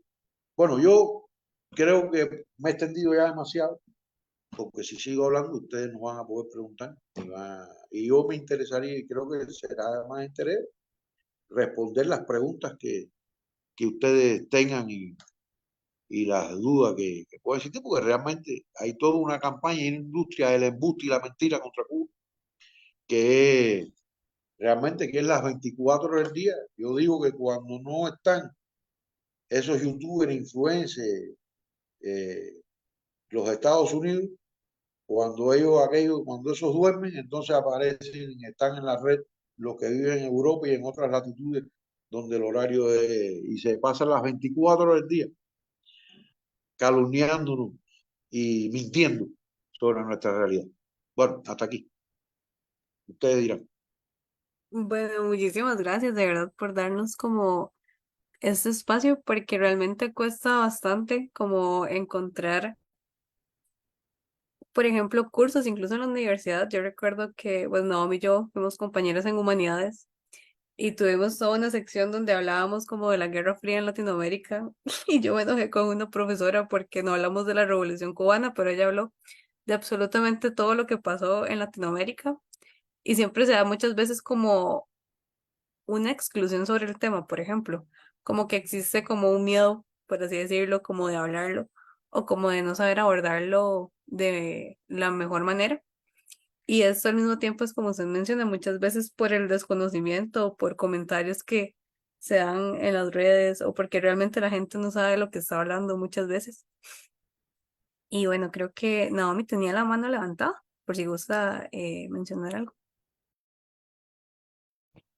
Sí, no, bueno, yo también quería agradecer a don Jorge por todo el contexto histórico, me parece sumamente importante porque, pues como mencionaba María Ángela, hay una escasez de información muy grande con respecto a la historia de Cuba y a cómo funciona, ¿verdad? El Estado cubano adentro, porque muchas veces lo que escuchamos, incluso personas que estamos en el espectro de la izquierda, ¿verdad? Y que se supone que tenemos un poco más de conocimiento de las movilizaciones en Latinoamérica, aún así no tenemos el suficiente conocimiento sobre cómo se maneja Cuba, ¿verdad? Y cómo funciona el bloqueo, que es, eh, que es como la principal arma de los Estados Unidos contra la Revolución Cubana en este momento. A mí me gustaría citar un libro que se llama Las venas abiertas de América Latina. Me pareció con todo esto que escuchaba eh, apropiado tal vez mencionarlo. La cita dice, los propios cubanos han terminado de confirmar que el socialismo se construye con los dientes apretados y que la revolución no es ningún paseo. Al final y al cabo, el futuro no sería de esta tierra si viniera regalado. A mí me parece que esta cita tiene mucha razón en el sentido de que pues a Cuba le ha costado, ¿verdad? Mantener el gran logro de la revolución por el hecho de que ha sido sometida a castigos de muchas entidades internacionales, en especial los Estados Unidos, y ha sido utilizado, por decirlo así, como un ejemplo, ¿verdad? Para los demás pueblos latinoamericanos a no rebelarse, ¿verdad? Contra el imperio y contra el capital estadounidense. Y a mí me parece que es muy importante contar el otro lado de la historia, ¿verdad? Todos estos logros que mencionaba don Jorge, pues uno no los escucha, ¿verdad? Todos estos logros de la industria médica, de la educación, por ejemplo, cuando yo estuve investigando sobre las primeras acciones que se dieron después de la revolución, la eliminación del analfabetismo me pareció muy importante porque la educación es una de las grandes armas, ¿verdad?, de los pueblos y el hecho de que esta fuera una prioridad me indica que la misión de la revolución siempre fue que el poder residiera en el pueblo, ¿verdad? Entonces a mí me parece muy importante todo esto, sin embargo, pues es lamentable que no existan mayores movilizaciones de parte de la comunidad internacional para ejercer presión para eliminar el bloqueo en Cuba, ¿verdad? Porque a mí me parece que tal vez si existiera como más exposición sobre lo que realmente está pasando con estas leyes que mencionaba don Jorge, por ejemplo, eh, quizás habría una oportunidad de, de ejercer la suficiente presión política para que se eliminen estas medidas. A mí me parece muy importante preguntarle a don Jorge, ¿qué cree usted que puede hacer, eh, por ejemplo, personas como nosotros desde la movilización estudiantil? ¿Qué cosas podemos hacer para visibilizar lo que es el bloqueo en Cuba y qué podemos hacer para ayudar, ¿verdad? Eh, a nuestros hermanos latinoamericanos, que al final es la misión, ¿verdad? A continuación seguiría Miguel, tiene también la mano levantada y luego volvemos a responder la pregunta de Nao. Sí, bueno, muchísimas gracias. A mí me gustaría tal vez recapitular un poco con lo que mencionó don Jorge respecto a las posiciones que se han dado también a nivel internacional con respecto al bloqueo, que en algún momento se trató de blanquear el bloqueo llamándolo embargo casi, pero el bloqueo básicamente ha sido cuestionado muchísimas veces a través de las Naciones Unidas, incluso hace creo que 2 semanas se hizo la última votación respecto al bloqueo en Cuba que quedó casi por unanimidad, estando Estados Unidos de único en contra, más una abstención. Entonces habla mucho del cómo se ha percibido a nivel internacional y cómo ha fracasado el intento contrarrevolucionario de Estados Unidos de bloquear eh, la extensión y la misma posición de Cuba como pueblo soberano, que también se ha posicionado en muchísimos otros momentos en favor de otras revoluciones que curiosamente Estados Unidos también ha estado involucrado. Retomando un poco también las leyes que comentaba don Jorge, se ha dado la percepción de que esta misma o este mismo bloqueo es solamente en el ámbito económico, más la misma historia ha visto que el mismo no lo es. A pesar de que en una de estas leyes se pone un tope, digamos, de exportaciones, más bien de importaciones a Cuba, en el cual se establece que si, por ejemplo, un automóvil es confeccionado en España, pero su caja de cambios fue hecha en Estados Unidos, ese automóvil no puede ingresar al territorio cubano porque se establece un límite del 10%, creo que es, si no me equivoco, sobre la importación. Entonces habla mucho del cómo se le ha dificultado a Cuba crecer después de la caída del bloque soviético, claramente, eh, porque no existe una forma en la cual se pueda acceder a estos insumos, porque claramente tienen en sus componentes, básicamente, algo estadounidense. Además, a esto se le suma la gestión de la pandemia, que Cuba lo hizo de una manera extraordinaria gracias a la educación pública que ha logrado y a su inversión en el ámbito de la medicina. En términos de accesos a medicamentos, que también lo mencionó don Jorge, ha sido muy difícil el acceso a las personas cubanas y al mismo país como tal a insumos básicos en las cuales se podrían encontrar eh, mascarillas, todo esto que fueron cruciales para la gestión de la pandemia, y en medio de una crisis sanitaria existía un bloqueo básicamente histórico en el cual más de 60 años se ha perpetuado sobre Cuba y todavía se siguen perpetrando. ¿Por qué? Porque a pesar de que Obama en su gestión de gobierno trató de, de mermar el impacto que tuvo el bloqueo sobre Cuba, ahora nos enfrentamos a una corriente también demócrata de Obama que está en el gobierno de los Estados Unidos, que es Joe Biden, y no ha hecho eh, omisión a los señalamientos internacionales y nacionales que se le han hecho a su gobierno, a pesar de que en campaña sí estaba abordando el tema de el bloqueo hacia Cuba. Entonces, ha sido básicamente que un caso omiso completo del gobierno actual de Estados Unidos hacia la isla, que sigue perpetrando, claro, un patrón histórico en el cual se vive una forma de represión y también de contrarrevolución para tratar de traer abajo un espectro socialista que más bien va creciendo a nivel latinoamericano. A pesar de todos los intentos que ha hecho Estados Unidos, no lo ha podido erradicar. Eso sería. Muchísimas gracias.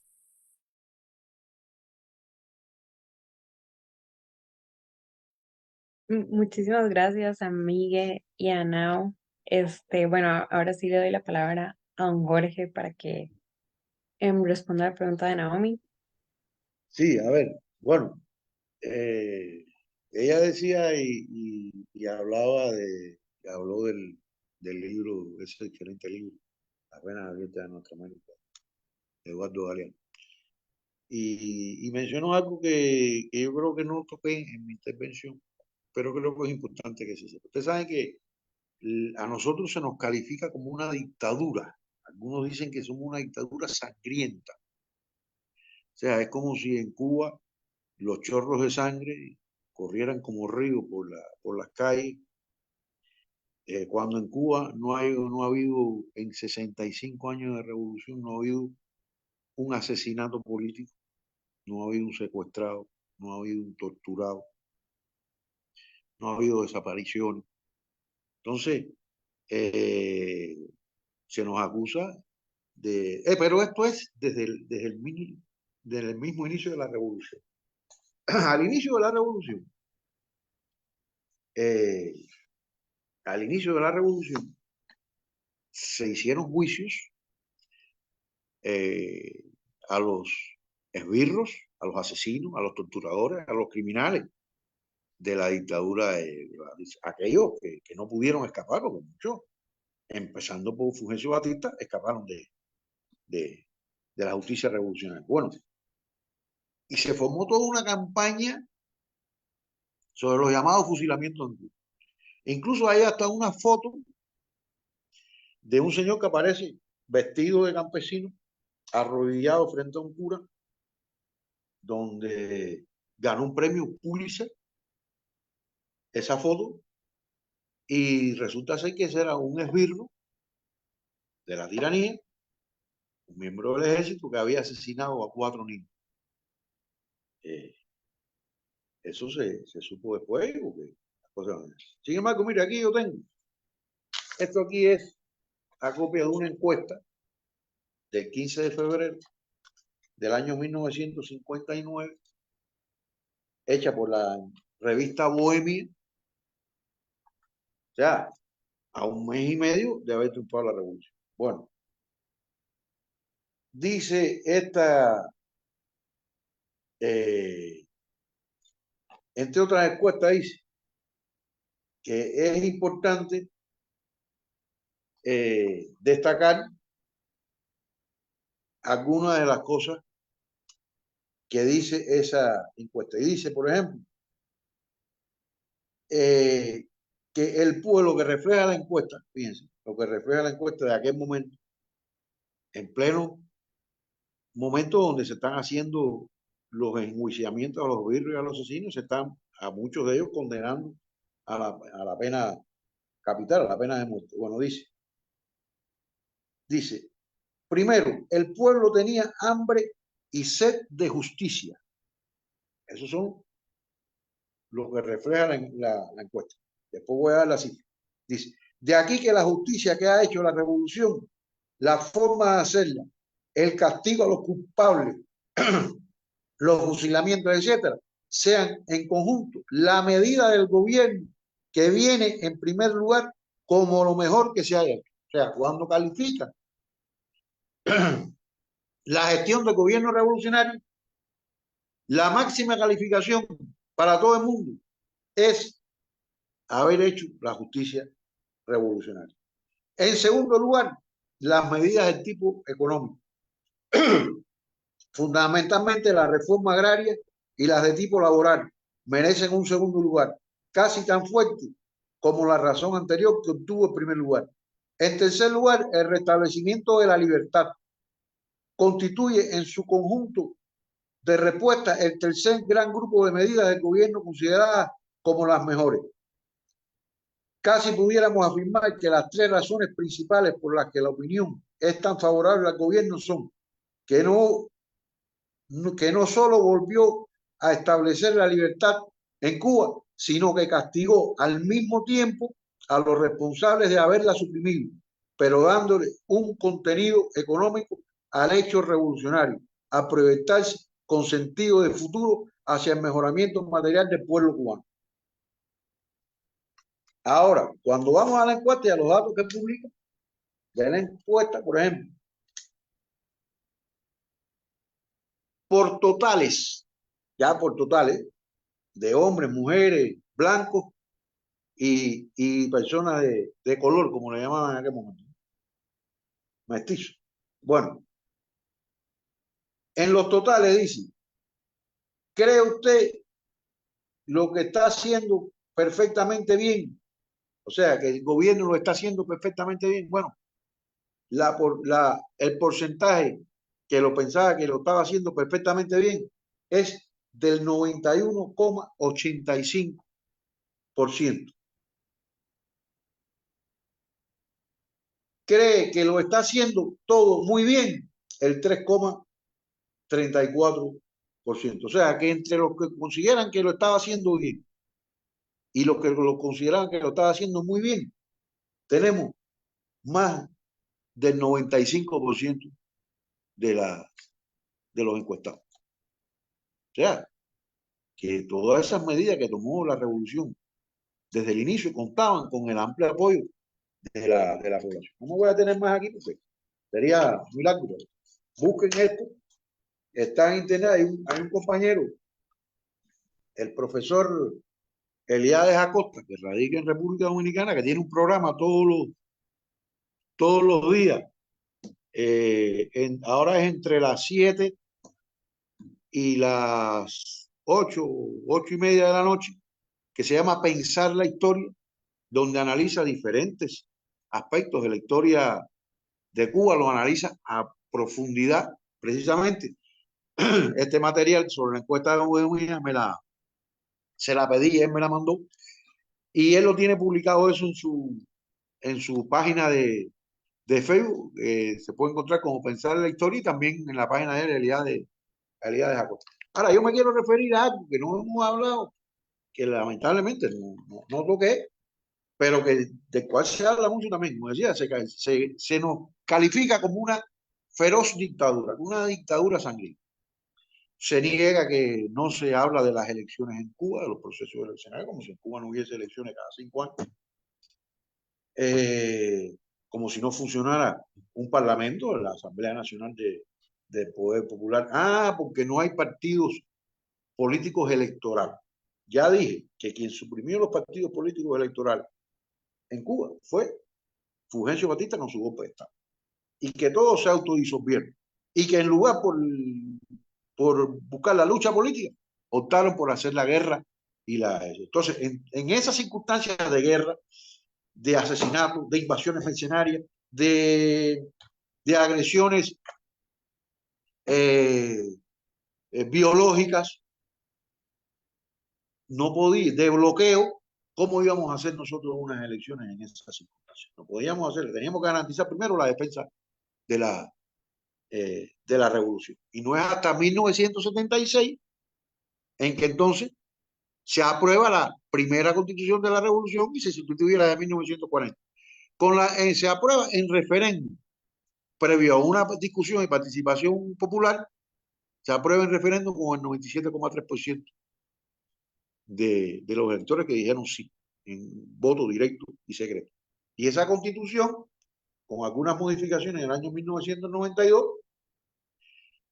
estuvo vigente hasta el 24 de febrero del año 2019, donde se aprueba la actual constitución de la República. Ahora, ¿cómo se aprueba esta nueva constitución del año 2019? Aquí yo tengo la cifra. Primero, hubo un proceso de debate popular. O sea, el pueblo de Cuba se convirtió en asamblea constituyente. Usted sabe que en otros procesos, y nosotros no lo desconocemos, se hacen elecciones y se elige una asamblea constituyente. Y esa asamblea constituyente es la que redacta la nueva constitución, la aprueba o la somete, o lo somete a votación, a referéndum. Eso no, hay distintas modalidades. O los parlamentos se convierten en asambleas constituyentes y elaboran una nueva constitución y la aprueban y no la someten a referéndum. Hay diferentes formas de hacerlo. Nosotros estamos por primero elegir una comisión redactora integrada por diferentes especialistas, compañeros, diputados, dirigentes, etcétera, que hizo un proyecto de constitución. Y ese proyecto de constitución fue sometido a la aprobación de la Asamblea Nacional. Permiso un momentito.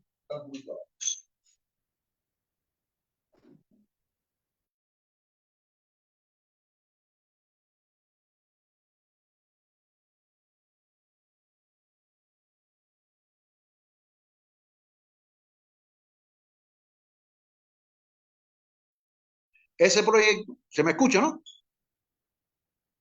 Ese proyecto fue aprobado, sometido a la consideración de nuestra Asamblea Nacional. Y una vez que se aprobó el proyecto, en julio del año 2019, se sometió a un proceso de debate a nivel popular, en todos los centros de estudio, en todos los centros de trabajo, en los barrios. Bueno, para que tengan una idea en qué consistió ese entre el 15 de agosto y el 15 de noviembre de ese año, de 2019, se celebraron 133.681 reuniones para debatir y analizar el anteproyecto. Fíjense la cifra, 131.681 reuniones. Y asistieron a esas reuniones 8.945.521 personas. Ahora, en esas reuniones se realizaron 1.706.872 intervenciones. O sea, hubo personas, más 1.706.000, posiblemente más, algunos opinó más de una vez. Yo, por ejemplo, en las que participé, tanto en mi barrio como en la Cancillería, hice varias intervenciones. Pero bueno, se hicieron 1.706.872 intervenciones. De ellas, 783.174 fueron propuestas. Estas propuestas se dividieron 666.995 modificaciones, 32.149 adiciones, 45.548 eliminaciones y 38.482 dudas. O sea, había gente que preguntaba cosas que tenía dudas de lo que decía el proyecto. Bueno, en un 62% predominaron las opiniones favorables al proceso de consulta y las críticas en un 3%. Bueno, resultado de eso,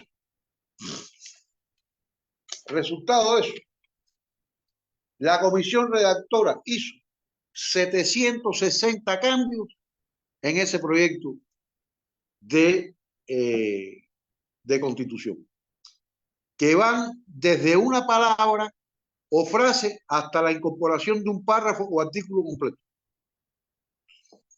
Como resultado, en la estructura del proyecto constitucional se mantuvieron 11 títulos, 24 capítulos, 18 secciones.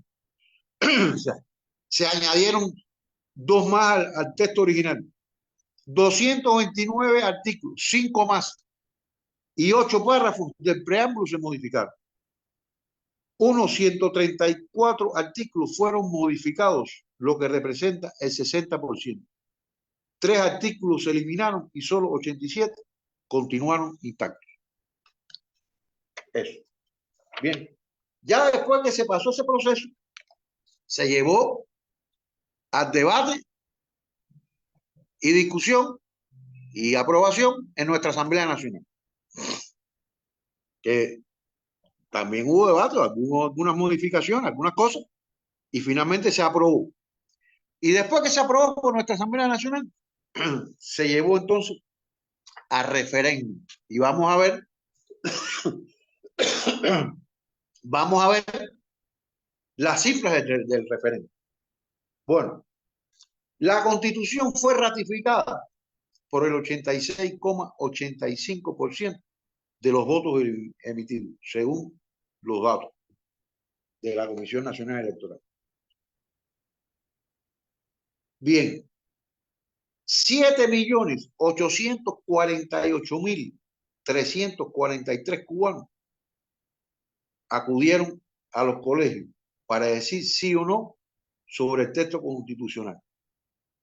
Del total de boletas depositadas en las urnas, 7.522.569 fueron válidas. O sea, el 95% de las boletas fueron válidas. 127.100 fueron nulas, el 1,62%. 198.674 en blanco, el 2,53%. Y 6 millones 816.169 electores votaron sí, el 86,85. Y 706.400 optaron por el no, el 9%. Por lo que, de acuerdo con el artículo 137 de la Carta Magna vigente, fue ratificada entonces la Constitución en ese proceso. Esa es la Constitución, ese es lo que ha decidido la abrumadora mayoría del pueblo cubano. El sistema que nosotros tenemos, que no contempla partidos políticos electorales. Porque el Partido Comunista de Cuba no es un partido electoral. El Partido Comunista de Cuba no puede proponer candidatos a las elecciones. No puede hacer campaña política a favor de un candidato. Eso es lo que decidió el pueblo cubano. Ahora, como ustedes vieron, en lo que yo leí de la ley Gilberto, se nos quiere imponer un sistema que nosotros no queremos. El sistema de pluripartidismo en Cuba fracasó.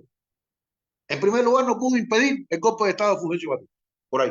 Y tampoco pudo eliminar la dictadura de Batista. Entonces, nosotros, precisamente apelando a la historia de nuestro país, a nuestra experiencia histórica, optamos por tener un partido que es partido martiano, fidelista, marxista-leninista, pero es el partido que dirige políticamente la revolución. Y el cual además tiene la virtud de que todos sus documentos, rectores, todo su programa político es debatido con toda la población, incluyendo militantes y no militantes. O sea, en el año 2011, por ejemplo, se sometió a discusión, primero en el Congreso del Partido, en el cuarto Congreso del Partido, y después en la Asamblea Nacional, se fue ratificado y aprobado por los lineamientos de la política económica y social.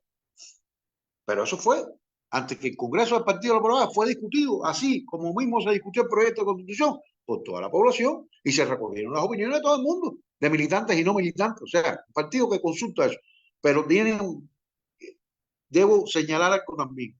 A diferencia de lo que ocurre en otros países, que nosotros no desconocemos esos sistemas de democracia, no los desconocemos, pero no es la que queremos nosotros, ni la que nos funcionó a nosotros. Pero a diferencia de eso, el programa del Partido Comunista de Cuba, que además tiene el respaldo y el apoyo de la población, y que está contemplado en la Constitución, que está contemplado en las leyes, en la conceptualización del modelo económico cubano, todos esos documentos que tienen el amplio respaldo de la población, se cumplen. Porque ustedes conocen bien que en muchos países, en algunos países, los partidos presentan un programa, incluso están obligados a presentar un programa de gobierno, que después nadie se acuerda de ese programa de gobierno, y de que además que no se sabe ni siquiera quién los elabora en esos programas de gobierno. Entonces mucha gente dice, no, como Biden, por ejemplo, ya que estamos hablando de eso, Biden prometió durante la campaña electoral que iba a regresar a la política de Obama en relación con Cuba. Sin embargo, y aquí ya me refiero a lo que decía el compañero Miguel, ¿no? O sea, que Biden ha incumplido eso y lo que ha hecho es arreciar más las medidas de Trump. No sé, prometió una cosa en campaña y no la cumple. No sé, y eso en el caso nuestro no. En el caso de Cuba se cumple lo que se promete, se cumple lo que se acuerda, se cumple la Constitución, se cumple el programa de partido. Eso es una gran diferencia. Ahora, es verdad, yo entiendo que muchas personas educadas en otros valores les cueste trabajo pensar que en Cuba, sin partidos políticos electorales, haya una democracia. Pero en Cuba hay democracia, nosotros tenemos el derecho. En primer lugar, en Cuba no hay campaña política. No hay que gastar un centavo. Los candidatos no tienen que gastar un centavo. Los candidatos los postulamos y los elegimos nosotros. O sea, cualquiera puede ser candidato. Usted puede hasta autoproponerse. Ahora lo que tiene que ser aprobado en la asamblea. Por ejemplo, en los barrios, nosotros nos reunimos y proponemos nuestros candidatos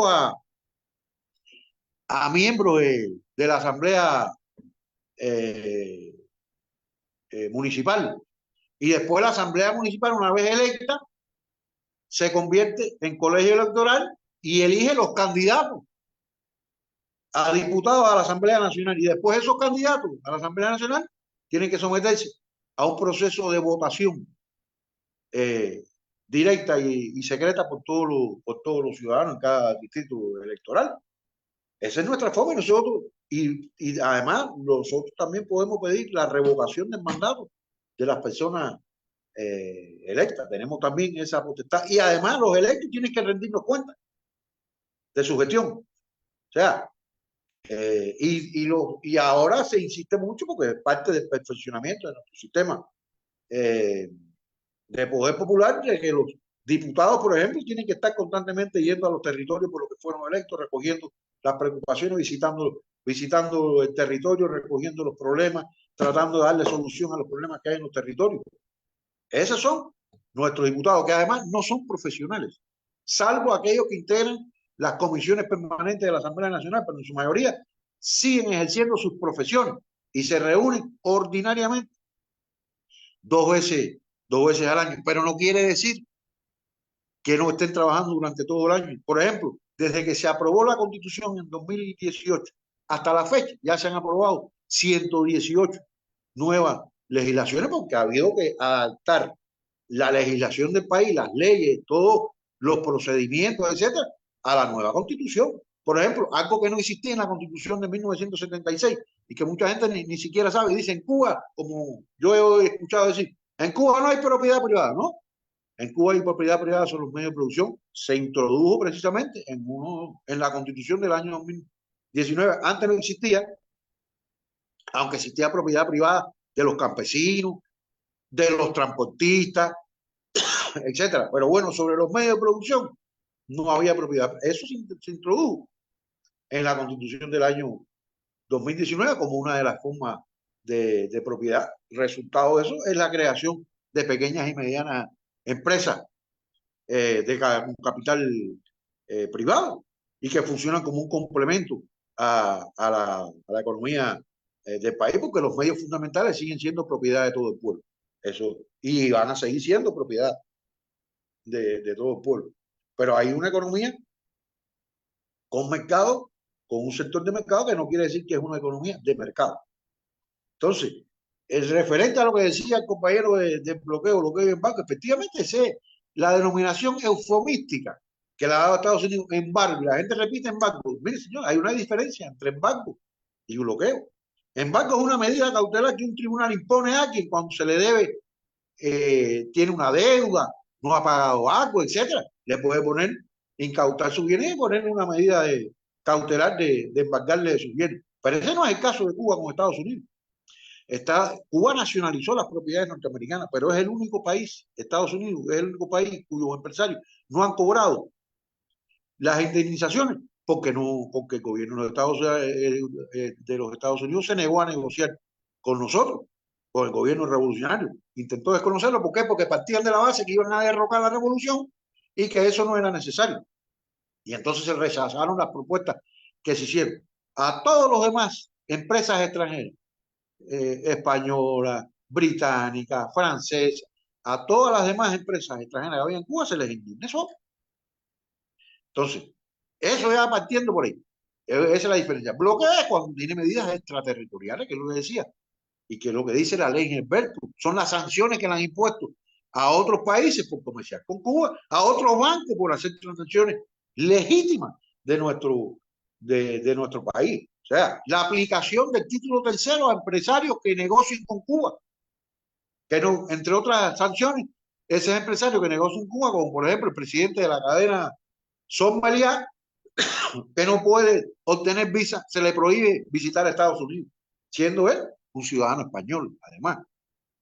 Entonces, o la prohibición a empresas que tienen componentes norteamericanos y que no le permiten entonces exportar sus productos a Cuba. Por ejemplo, ocurrió con los ventiladores pulmonares en medio de la crisis de la COVID-19 en nuestro país, en medio del pico de la COVID-19 en nuestro país.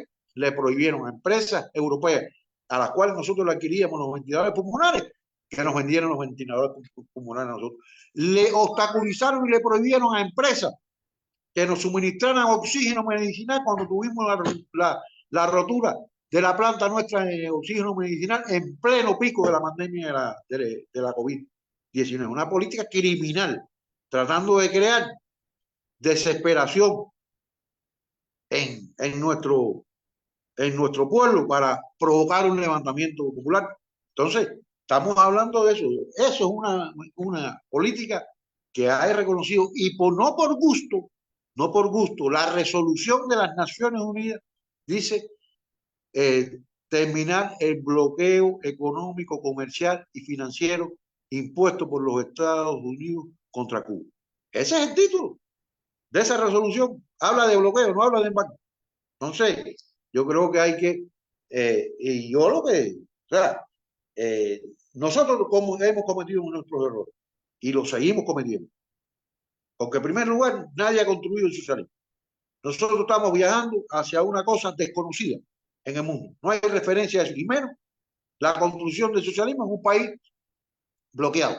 Hay algunos teóricos que dicen que el socialismo será la última sociedad mercantil. Entonces, Muchas gracias, don pero, Jorge. ¿eh? No, es que ya tenemos que darle cierre al programa porque si no, no sale como la transmisión completa. Pero de parte de todos nosotros, de verdad, agradecemos mucho este espacio. Siento que incluso por medio de nuestros grupos podemos compartir los documentos que usted nos dio a nosotros, digamos el nombre, porque creo que es bastante importante como recordarlo más allá, digamos, de tener este espacio en el programa. Y nosotros de verdad le agradecemos bastante su tiempo, más bien disculpe que no tenemos como suficiente tiempo para hablar de un tema que es tan extenso. Y agradecerle a usted nuevamente, no sé si mis compañeros quieren agregar algo más. Más bien disculpe que lo interrumpiera. No se preocupe, no hay problema. Bueno, a mí me No, gustaría tal vez dar unas palabras de cierre también. Quería agradecerle mucho a don Jorge por toda la exposición. Me parece que fue muy importante toda la información que nos brindó eh, y sería importante también nosotros reflexionar como partido, ¿verdad? De personas jóvenes. Ojalá tener otro espacio donde se pueda ahondar más, por ejemplo, sobre figuras como el Che Guevara, que creo que no se habló de eso en este espacio. Sería incluso, da para hacer otro conversatorio, ¿verdad? Al respecto. Me gustaría mencionar una frase de Kwame Ture, que es un revolucionario estadounidense, miembro del partido de los Black Panthers. Él dice que para que las prácticas no violentas funcionen, para realizar cambios, el enemigo tiene que tener una conciencia. A mí me parece que esto es muy importante de tomar en cuenta cuando se habla de cualquier proceso revolucionario, porque las revoluciones eh, pasan de forma violenta por una razón, ¿verdad? Uno no puede juzgar eh, las acciones que se toman en una revolución hablando desde un lugar privilegiado, eh, de total seguridad y libertad de hacer lo que uno quiera, ¿verdad? Como lo es el actual Estado costarricense. No podemos juzgar las acciones que se toman bajo una dictadura como fue la de Fulgencio Batista, eh, porque no se puede negociar eh, la libertad.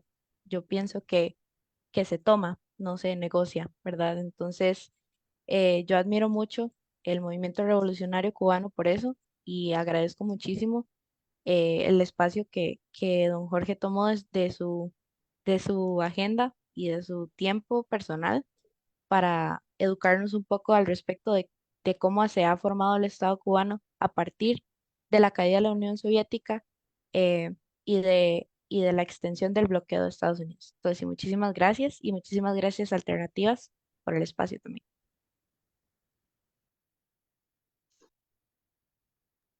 Miguel, No, yo de mi parte agradecer también a don Jorge y al programa de Radio Alternativas justamente por invitarnos hoy y por tener este panel de discusión tan importante en favor de la Revolución Cubana, que una de las obras revolucionarias que más admiro de manera personal.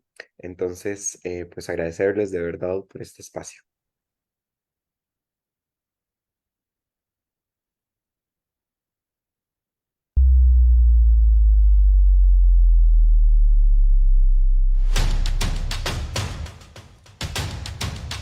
Presentamos Alternativas.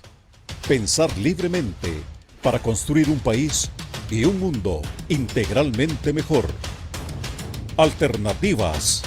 Espacios sin fines de lucro ni banderías politiqueras del colectivo Reflexión Acción Costa Rica. Alternativas en vivo los viernes de las 6 a las 8 p.m. por nuestras redes sociales Guanacaste FM, Radio Revolución y Radio Soberanía. Repetición los sábados de las 7 a las 9 p.m. por Radio La Gigante 800 AM. Alternativas.